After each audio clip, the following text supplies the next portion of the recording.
దత్త జయంతి కాబట్టి రాబోయేది, ఇది కూడా జాగ్రత్తగా విను. దత్త అంటే సాధన చేసి శోధన చేసి ఎవరైతే సొంతం చేసుకోవాలనుకుంటారో వాళ్ళకి ఆ శక్తి దత్తమవుతుంది కాబట్టి దత్త అని పేరు వచ్చింది. దత్త అంటే అడాప్షన్.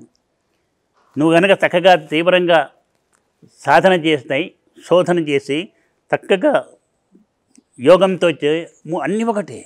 యోగం అంటే ఏంటంటే ఈ శరీరాన్ని ముందు పాంచభౌతికమైన శరీరం మనకు బేస్. దీన్ని బాగా లేకపోతే మనస్సు నిలవదు. మనస్సు నిలవాలంటే శరీరం కండిషన్లో ఉండాలి. శరీరం పంచభౌతికమైనటువంటిది, సప్తధాతువులతోటి కలిసినటువంటిది. పంచప్రాణాలు, పంచోప్రాణాలు, మహాప్రాణం కలిసినటువంటివి.